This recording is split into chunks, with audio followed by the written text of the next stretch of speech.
Le terme « l'homme caché » n'est qu'une expression employée, mais reconnaissons immédiatement qu'il établit une distinction entre l'homme intérieur et l'homme extérieur, dans un sens différent de celui qui lui est donné en dehors des Écritures. Ce n'est pas la distinction des psychologues ou des philosophes, qu'ils soient anciens ou modernes, païens ou chrétiens. Pour eux, l'homme intérieur c'est l'âme et l'homme extérieur c'est le corps. Il n'en est pas ainsi dans la parole de Dieu. Ici, l'homme intérieur ou caché c'est l'esprit et l'homme extérieur c'est l'âme ou le corps, l'un ou l'autre, ou bien tous les deux.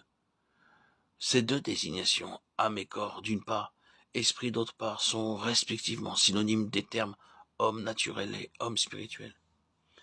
Et c'est entre eux que peut se faire la séparation par l'épée de l'esprit, la parole de Dieu. Il est tout aussi dangereux d'unir ce que Dieu a séparé que de séparer ce que Dieu a uni. La seule unité qu'il y ait entre les trois, esprit, âme et corps, c'est qu'ils composent ou constituent un homme. La traduction littérale de 1 Thessaloniciens 5, 23 est « votre personne tout entière » ou « votre homme tout entier » ou « tout votre être, l'esprit, l'âme et le corps ». Ces trois mots bien distincts sont employés en grec comme ailleurs. L'Esprit de Dieu n'emploie pas des mots au hasard, simplement pour l'intérêt de la variété. Les termes que Dieu emploie expriment des principes spirituels fondamentaux. Ce mot naturel, lorsqu'il est appliqué à l'homme, est comme nous le savons le mot grec psychos, dont la forme française est psychique, spirituel, et l'adjectif du mot esprit, et animal, l'adjectif de âme. Dans Jacques 3,15, ce même mot psychique a été traduit par charnel. Mais il serait plus juste de dire animal, de l'âme. Et il est intéressant de remarquer en passant qu'il y a dans ce passage deux descriptions de la sagesse.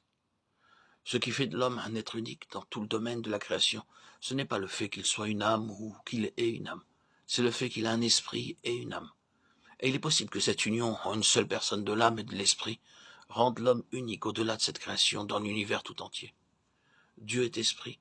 Les anges sont des esprits. Il y a de nombreux passages dans les Écritures qui indiquent la différence qu'il y a entre le moi intérieur de l'esprit et le moi extérieur de l'âme.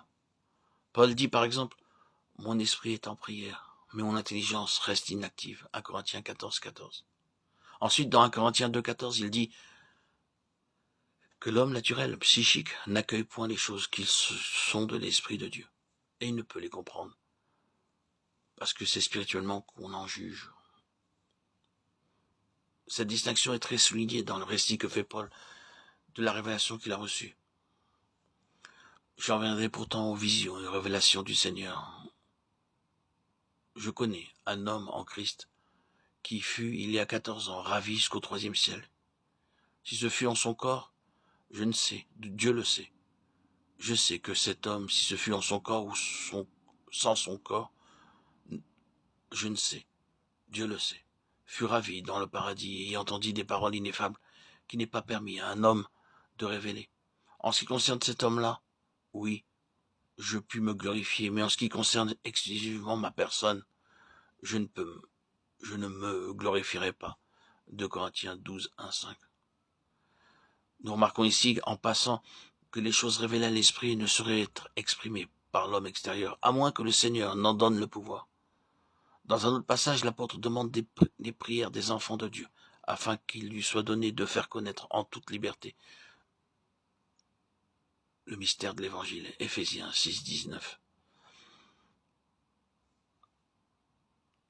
Dans ce passage de Corinthiens 12, 1, 5, Paul fait ici allusion à l'homme extérieur,